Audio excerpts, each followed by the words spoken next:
Nicole Bacharan. Bonsoir. Bonsoir, bienvenue au Grand Oral. Politologue, spécialiste incontournable de la politique américaine et des relations internationales. Au lendemain de l'élection, la nouvelle élection de Donald Trump, vous, à la Maison-Blanche, vous étiez, dites-vous, sidéré par le personnage. Est-ce que vous l'êtes toujours ? Moins, si vous voulez, parce que même dans son agitation, on s'habitue à ce rythme frénétique, à ces annonces qui vont dans un sens ou dans l'autre. Mais c'est vrai que ce retour à la Maison-Blanche, c'est absolument historique. Je veux dire, Donald Trump gagne l'élection en 2016. On ne peut pas dire que son premier mandat fasse l'unanimité, bien loin de là. Il perd, même s'il ne veut pas le reconnaître, en 2020. Tout le monde pense qu'il est fini politiquement après l'attaque du Capitole le 6 janvier 2021.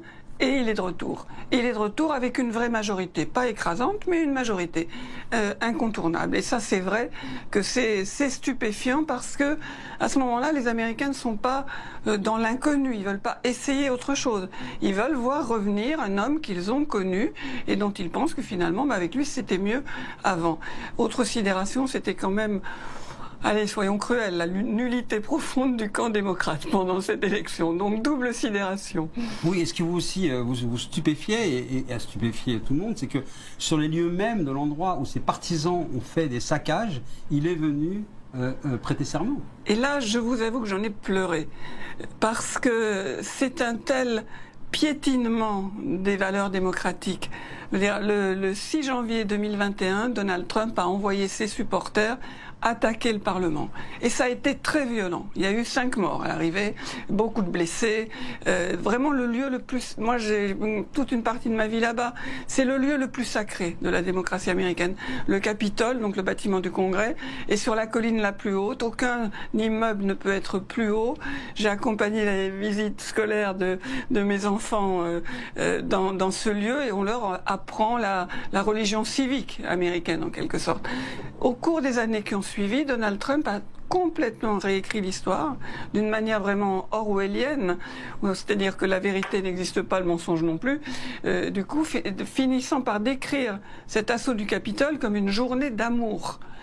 Et au lieu, le 20 janvier 2025, de prêter serment sur les marches du Capitole, comme ça se fait d'habitude, à l'extérieur, alors il faisait très froid, mais il fait toujours très froid à ce moment-là, il a tenu à ce que ça soit à l'intérieur, sous la coupole, là où on avait vu les drapeaux confédérés, le t-shirt camp à Auschwitz, etc., etc. Donc comme si vraiment il passait le rouleau compresseur sur les événements réels. Alors pour le comprendre bien quand même, c'est parce que voilà, il continue à interpeller, on voit bien comment il peut aussi bouleverser les choses, vous allez nous en parler, mais pour vous, c'est un nouveau président américain, son mandat ne ressemble pas, on commence maintenant à voir les premières lignes, il ne ressemble pas au précédent? Ce qui ressemble, c'est le même homme, vraiment. Le même caractère, la même vision du monde, fondamentalement, le même tempérament qui s'épanouit dans le chaos, il faut bien le dire. Mais ce qui ne ressemble vraiment pas, c'est que cette fois-ci, il est préparé. Alors qu'en 2017, quand il est arrivé, il n'était vraiment pas préparé, il ne croyait pas gagner l'élection, il n'avait pas d'équipe constituée autour de lui et pas vraiment de programme. Là, il y a des gens qui ont travaillé pendant 4 ans pour mettre en musique, si j'ose dire, ce qui est instinctif. C'est vrai qu'il est venu avec une vision. Il a une vision, il a une équipe, il a un programme. Tout n'est pas toujours parfaitement raccord entre les groupes qui le soutiennent. Et il a écarté tous ceux qu'on appelait, vous vous souvenez, les adultes dans la pièce, c'est-à-dire les gens à la fois qui avaient l'expérience du gouvernement, qui étaient raisonnables, et qui venaient lui dire de temps en temps, ben non, ça vous pouvez pas le faire, c'est pas la loi. Et le général John Kelly, qui a été son directeur de cabinet pendant assez longtemps, qui, malgré tout, il faut le retenir, quand Trump s'est représenté, il a dit c'est un authentique fasciste. Donc on est dans des choses vraiment sérieuses de la part d'un militaire vraiment sérieux et qui disait, ben, pendant le temps où j'étais directeur de cabinet, l'essentiel de mon temps était d'empêcher les cinglés de rentrer dans le bureau ovale. Et ben maintenant c'est open bar. D'accord. Voilà. Et en même temps, avec cette approche disruptive, on voit comment les choses sont quand même en train de bouger. Vous allez nous parler. On a l'impression qu'il a changé aussi son mode, une forme de mode de communication. Le téléphone est revenu à la mode. Le mandat a commencé par un sommet téléphonique de 90 minutes avec Vladimir Poutine, où on a l'impression que tout a basculé en 90 minutes, qu'une ère complète s'est refermée dans les relations internationales, dans ce système international avec la protection américaine au sommet. Est-ce que c'est le cas? Oui, c'est le cas. C'est le cas, mais c'était annoncé. C'était annoncé depuis 2016-2017. Donald Trump a toujours marqué, comment dire, sa faveur, son penchant, voire parfois son affection pour Vladimir Poutine. Et là-dessus, il n'a jamais varié. Alors ça s'exprime de manière parfois différente selon les circonstances, mais il a une vraie faiblesse à l'égard de Vladimir Poutine. Admiration, je pense, en partie, désir d'être compté comme Poutine, comme Xi Jinping, parmi les hommes forts, les vrais leaders qui gèrent le sort du monde entre eux. On se pose toujours la question, mais sans que personne ait la réponse définitive sur un éventuel compromat, oui, c'est-à-dire des éléments, un dossier que la Russie aurait... Que Trump aurait tenu, il y a une thèse qui existe, qui a très souvent étayée. Elle est, voilà, bon, vous avez pas mal d'éléments, oui, mais sans avoir la preuve définitive. Et au fond, il me semble que l'on peut dire sans se tromper que compromat ou non, il aime Vladimir Poutine. Oui, et parce qu'il parle avec lui pendant 90 minutes, il pose avec lui tous les sujets de la planète, tous les grands dossiers, et quelque part, il pose déjà un peu les deals. Alors, s'il n'y a pas de compromat, il y a peut-être un deal entre eux sur certains grands dossiers. On va aborder celui qui nous concerne et qui nous interpelle toujours, c'est celui donc, du Proche-Orient, du Moyen-Orient. Il y a quand même, avant cela, quand même quelques clés de compréhension pour voir pourquoi ça fonctionne et comment ça fonctionne. Il est à la fois volontariste, baroque, imprévisible. Qu'est-ce qu'il installe? La fin du primat du droit international? Pour lui, de toute façon, ça n'existe pas, ça n'existe plus, ça ne l'intéresse pas. Et c'est vrai que le droit international tel qu'il est sorti de la fin de la guerre en 1945, ça a été quand même fondé par les États-Unis, par des présidents démocrates. Et ça a son importance aux yeux de Trump. Franklin Roosevelt, évidemment, suivi de Harry Truman, avec les règles de l'ONU. Bon, on sait que l'ONU, entre-temps, a extrêmement mal tourné.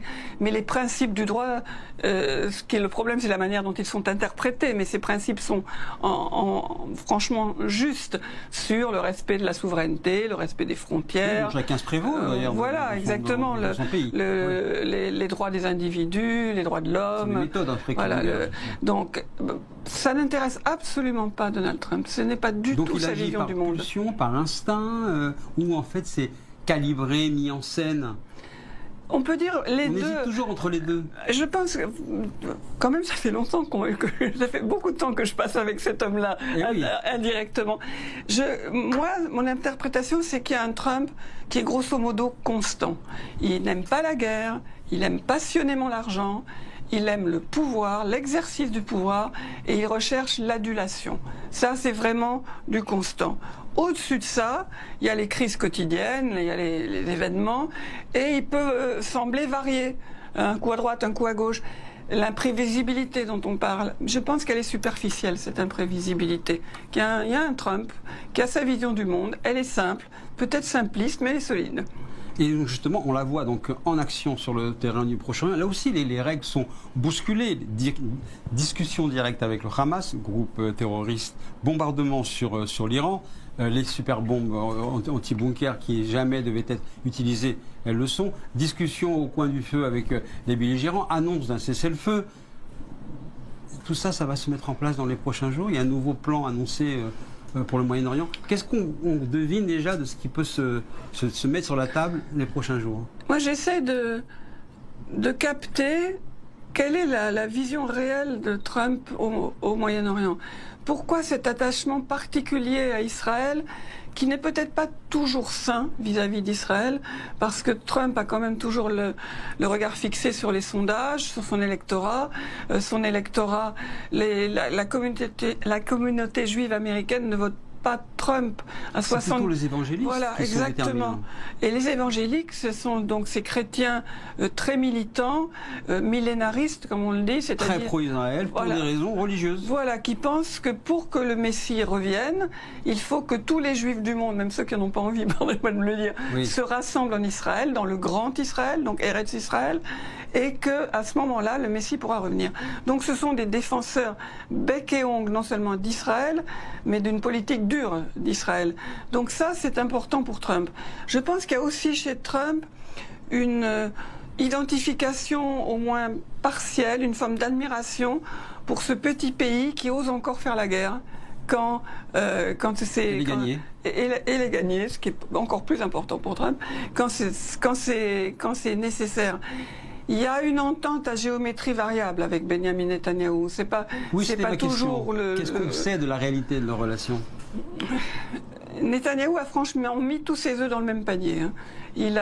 Quand Obama était président, il l'a humilié. Quand Biden était président, idem. Il a vraiment toujours cultivé les républicains. Ce qui fait que quand Trump a été élu, il n'avait plus beaucoup d'outils de négociation, en quelque sorte. Donc, d'un côté, à la première occasion, il accumule les flatteries avec, vous connaissez la région, à Tel Aviv, à Jérusalem, des immenses affiches dans les rues, merci Monsieur Trump, etc., etc. Mais quand Trump se rebiffe ou le brutalise un peu, profil bas chez Netanyahou. Jamais il ne marque de colère, de contrariété. Vous le disiez, négociation directe avec le Hamas pour la libération d'un otage israélo-américain. Pas un mot. Pas de visite à Jérusalem au moment de la tournée de Trump dans le Golfe. Pas un mot. Annonce, et là on a vu quand même Netanyahou assez stupéfait, dans le bureau ovale, dans ce fameux bureau qui est devenu franchement le cabinet d'un dentiste où on a peur de se faire arracher une dent sur le fauteuil jaune. Mais en tout cas, annonce de négociation directe Iran-États-Unis sans louange adressée au leader turc, à côté de Benjamin Netanyahou, qui lui aussi était encore stupéfait. Et qui ne dit rien, et qui ne dira rien. Donc ça veut dire que le rapport de force pour vous, il est établi. C'est-à-dire que c'est très clairement, parce qu'on dit souvent, on a beaucoup entendu les commentaires en disant, pour la première fois, on voit comment le leader israélien a obligé le président américain à entrer dans la guerre. Vous ne pensez pas cela? Non, je ne pense pas qu'il l'ait obligé. Je pense que Netanyahou joue très finement cette relation avec Donald Trump, mais il n'est pas le plus fort dans le rapport entre eux. Et c'est vrai qu'au début de cette guerre que Trump appelle des 12 jours, Trump ne voulait pas entrer en guerre. Il voulait prolonger des négociations. Je crois que le prochain round était à Doha. Et il était contre. Donc là, Netanyahou est allé contre, en fait, l'avis de Trump. Mais Trump continue à être un homme à certains égards du passé, toujours devant la télé, regarde Fox News, et alors Fox News était dithyrambique sur les exploits israéliens.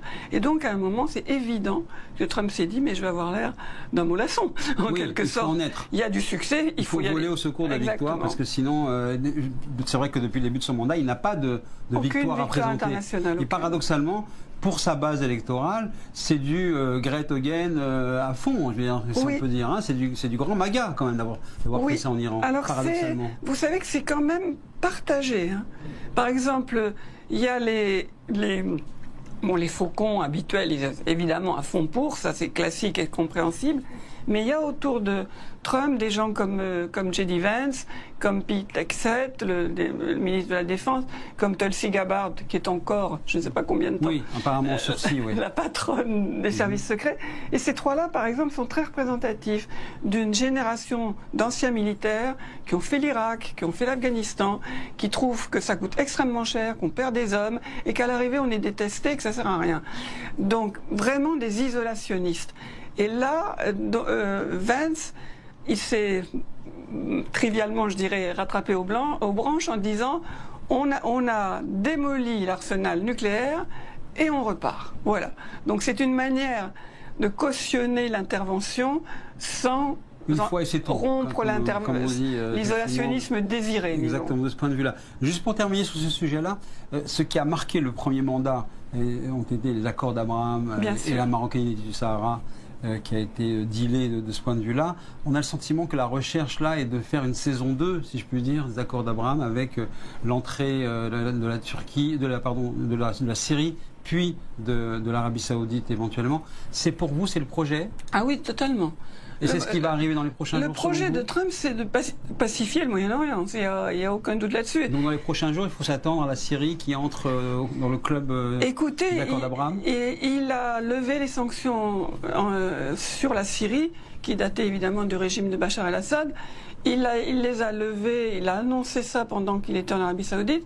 Il a signé le décret hier ou avant-hier. Il y a une contrepartie. S'il ouvre, si vous voulez, la Syrie à l'économie, aux investissements, etc., la contrepartie, ça doit être la reconnaissance de l'État d'Israël, l'adhésion aux accords d'Abraham. On va voir si ça se réalise, mais en tout cas, c'est le projet. Comme vous l'avez dit, ce président américain, il fascine, il interpelle en permanence. Qu'est-ce qu'il raconte de notre époque? C'est d'ailleurs la raison pour laquelle il fascine énormément. Parce qu'il raconte quelque chose de notre époque. Qu'est-ce qu'il raconte? Il sert de modèle, et je trouve qu'il sert aussi d'incarnation à un basculement de beaucoup de sociétés, au moins de beaucoup de partis de sociétés, vers le populisme et le goût d'un certain autoritarisme, où on s'affranchit des règles, où même dans des pays qui ont des longues traditions démocratiques, vous avez des partis populistes qui montent, qui grosso modo disent la démocratie c'est compliqué, c'est pas efficace, c'est corrompu, on est coincé par Bruxelles ou on est coincé par Washington aux États-Unis et finalement on pourrait s'accommoder d'un peu moins de liberté à la hongroise et au profit d'un homme fort, autoritaire, qui réglerait ça d'avance, si j'ose dire. Alors pour vous, ça veut dire que ça a déjà, parce qu'on sait que tout finit, non pas par des chansons, mais par traverser l'Atlantique. Oui. Donc ça a déjà traversé l'Atlantique. Le recul du wokisme auquel on assiste aux États-Unis va arriver ou vous commencez à le discerner ici. D'accord, ça c'est ok, vous l'espérez. Mais est-ce qu'il est déjà en train de prendre forme? Et la montée des populismes, on l'a vu, vous avez cité quelques pays. Est-ce que par exemple, sur la France, vous pensez que c'est la prochaine étape de se mettre en phase avec cette évolution? C'est notre risque, en tout cas. Il y a une admiration pour Trump.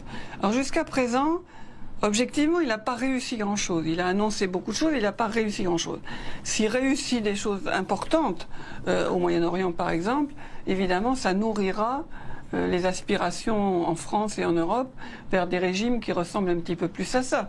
Il ne faut pas non plus négliger les ingérences venues des États-Unis en faveur des partis, disons-le, carrément d'extrême droite, comme J.D. Vance apportant son soutien. Parce qu'on a plutôt l'habitude de pointer l'ingérence russe. Exactement. Là, vous dites qu'il y a aussi l'ingérence américaine. Et il y a les deux, pour les mêmes, en faveur des mêmes. En faveur, donc en Allemagne, par exemple, de l'AfD, soutenue par le Kremlin et soutenue en partie par les Américains. Votre thèse de la prise en étau? Voilà, exactement. La prise en tenaille. Alors, la tenaille entre extrême gauche et extrême droite, j'ai envie de dire, on y est un peu habitué, mais entre Russie et États-Unis comme force antidémocratique, c'est quand même la première fois. Est-ce que c'est ce qui caractérise pour vous ce premier quart du XXIe siècle? C'est effectivement cette démocratie tellement attaquée et prise en tenaille par les deux bords. Et Donald Trump l'incarne, mais en même temps il sert de modèle à beaucoup d'autres leaders à travers le monde qui s'affranchissent des règles. Puisque Trump l'a fait, moi je le fais, et parfois réussissent des choses, et parfois ne rendent pas les clés à la sortie quand il y a une prochaine élection. Qu'est-ce que les États-Unis nous racontent aujourd'hui comme récit? Ils ont longtemps porté les grandes révolutions technologiques, musicales, sociétales, scientifiques. Qu'est-ce que l'Amérique nous raconte aujourd'hui, vous qui connaissez bien ce continent? Moi, vous savez que j'ai vécu toute une partie de ma vie, j'ai toujours une partie de ma famille et j'y vais très fréquemment. Je crains que Trump ne soit en train de démolir son pays sur la durée. Je veux dire, cette hostilité à l'étranger, c'est pas juste l'immigration illégale qui déborde les bureaux des juges et des agents de sécurité. Non, c'est vraiment une hostilité à tout ce qui vient de l'extérieur, une hostilité à la science. Ce qui a fait la force de l'Amérique, c'est quand même la capacité d'attirer les meilleurs du monde et d'être à la pointe de toutes les recherches, de toutes les hautes technologies, de toutes les découvertes. Ça, il est vraiment en train de le défaire. Et de même, quand on voit les purges qui ont été effectuées au Pentagone et parmi les services secrets, ils désarment les États-Unis vis-à-vis notamment des ingérences russes et chinoises, particulièrement russes. Ce que je ne souhaite absolument pas, mais que je crains, c'est un jour ou l'autre une catastrophe sécuritaire ou sanitaire, parce qu'ils désarment aussi les États-Unis sur le plan de la santé, avec ce ministre dont on a souvent l'occasion de parler, Robert Kennedy Jr., qui en fait remet en cause tous les vaccins, puisqu'il dit aux parents, c'est à vous de faire de votre recherche et de voir s'il faut ou non faire vacciner vos enfants. Effectivement, c'est une période nouvelle de ce point de vue-là. On assiste aussi, on le voit beaucoup en Europe, beaucoup en France, à ce qu'on appelle l'inversion des valeurs, le récit des victimes et des bourreaux qu'on intercale, on change les mots, qu'on galvaude, tout ça, vous l'avez vu. Parmi ce mot qui a beaucoup été galvaudé, celui de résistance, vous avez voulu remettre ce mot à sa place dans une époque particulière, avec une personne particulière qui vous est proche, votre maman. Vous avez publié un livre, un roman qui s'appelle La plus résistante de tous. On va le voir, on va le découvrir à l'antenne. Pourquoi vous avez eu le besoin d'écrire son histoire et de sortir aussi des codes, voire des carcans scientifiques dans lesquels on vous connaît? J'avais que des bonnes raisons de l'écrire.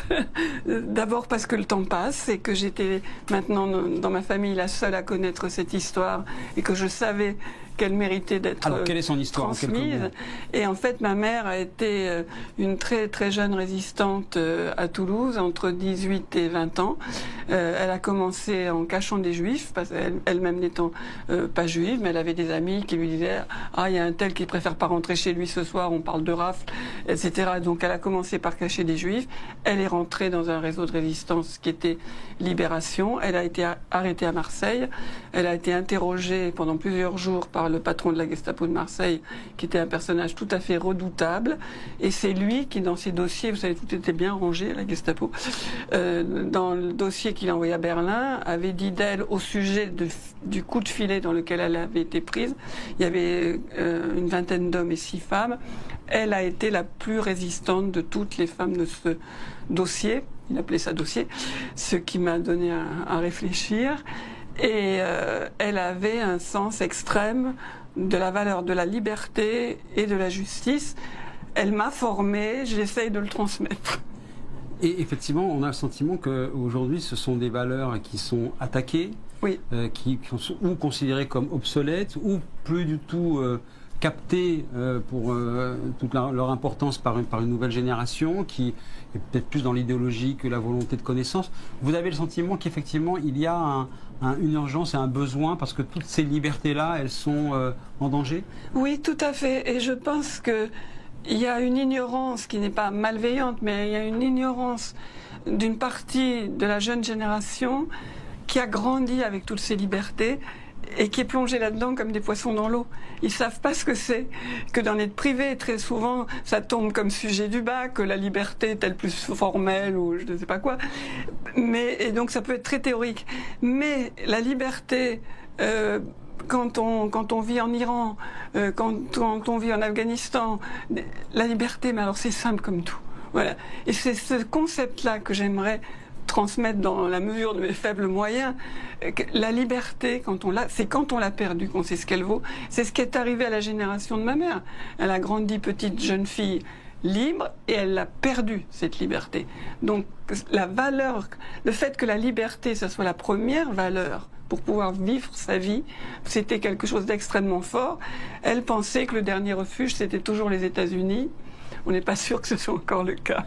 Vous avez justement aujourd'hui, vous êtes par vos écrits, votre démarche et votre expertise, vous êtes au cœur de ce système que l'on appelle un peu l'écosystème politico-médiatique, les élites en France, pour faire vite, les sachants.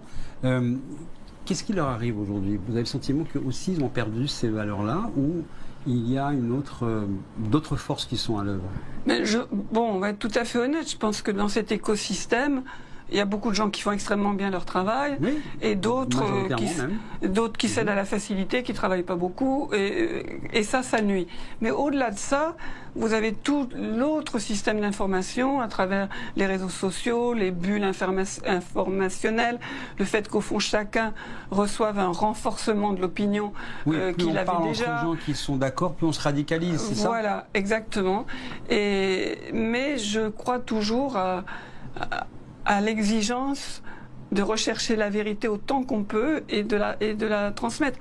J'ai un ami que vous connaissez certainement, qui est le général Paloméros, qui est vraiment un grand militaire, et il m'a beaucoup réconforté un jour. Je me disais franchement, je me demande à quoi je sers.